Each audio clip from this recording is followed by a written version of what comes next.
So when is a table hog too much? We're doing this board gaming thing, and certainly the more immersion, the bigger the maps, the more miniatures, the more dice and tokens and cards, the better. And I want a lot of replayability and a lot of options, but there seems to be this trend where games are getting bigger and bigger and bigger, taking up more time to set up, more time to break down, but also more time to manage. And part of that is just simple physics. The more stuff that's out there, the more I have to navigate in between turns or figure out what conditions happen. And that's what I want to kind of explore and take a look at. Now, to sidebar for a moment, we've got to define what is a table hog. There is a core game. There's a lot of different expansions. You might have some X packs. You might have some season 1, season 2. You might have small boxes and big boxes. Some games, I love Gloomhaven. Still fantastic. It is a table hog. It's a big game, but it's entirely self-contained. Now, I know we have that small expansion, but Gloomhaven is essentially Gloomhaven. And then there are board games where it can start out reasonable, and then it can quickly get out of hand. An example of that would be Talisman 4th Edition. And I have to say 4th Edition because 5th Edition is a complete reimage and kind of an offshoot of Talisman. But Talisman 4th Edition and previous editions, you've got the core board. It's reasonable. You've got some cards and some tokens and some dice. But then you start adding on the small box expansions and the card piles grow. So you put one on the left, you put one on the right. Then we've got some small expansions and big expansions, different sideboards. Think 4 separate boards, one in each corner. It gets bigger and bigger and bigger. And next thing you know, this thing is a massive, massive beast to play. It also depends if you're a purist, a completionist with poor impulse control. The games and titles that I have that I like that big experience. I like to have all those options. We had a big game of Arkham years ago where we had like the core. It was all the expansions. We've got like the core on the main table. Then we've got a little card table with another expansion.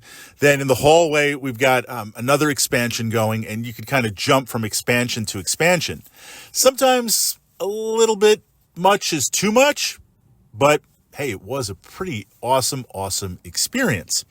So within that framework, I try to navigate this in that I love the expansions. I love big games.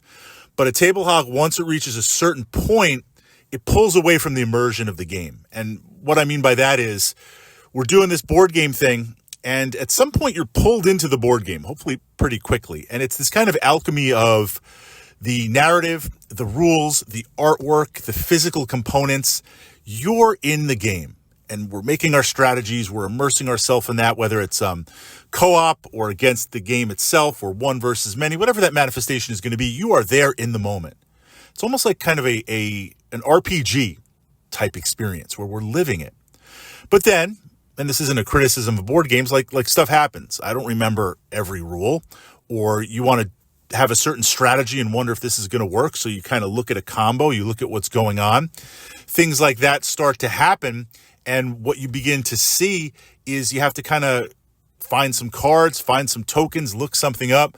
That breaks the immersion for a moment, especially if the group has to stop and it's like, well, let's look this up. It's one thing if like I know my turn is coming up and I look at the rules or I look at something I'm going to do, the other players can keep going. But if the entire immersion breaks, that's what I try to avoid. Whatever title we have on the table. I want to avoid that break in the immersion, and table hogs are notorious. They are notorious for it. The best thing that I can see, and it's a fantastic investment just in time and effort and everything, some sort of organization system.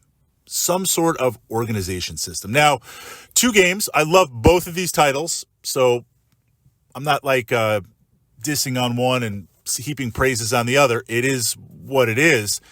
You look at Gloomhaven, fantastic game.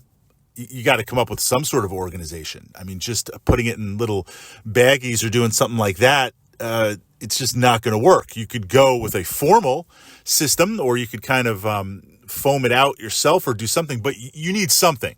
You open that box up and you look at that glorious cardboard and all those secrets in there and tabletop glory, but as soon as you punch everything out and get ready to play, you need organization. Then we've got Bard Sung, Dungeon Crawler. one of the best inserts ready to go. All the miniatures, all the cards. It's like, plastic foam. Nemesis is really good too. But the great thing about Bardsung is you've got everything that lays in there perfectly. The character dashboards, organizers, like they close in on themselves, so they save themselves in between games. Just really, really absolutely fantastic with what it does. That's a great example. I don't have to go any further. It's a table hog in a good way, but the organization system of it makes setup, breakdown, and play. It helps to preserve that immersion. So if we've got a table hog, we got to kind of look and come up with some sort of organization, setting up, taking down, but mainly during the play itself, rather than just stuff all over the place. Games are getting bigger and bigger and bigger, and that's absolutely fantastic. I love it, but we've got to keep that table hog perspective under control to not break that immersion.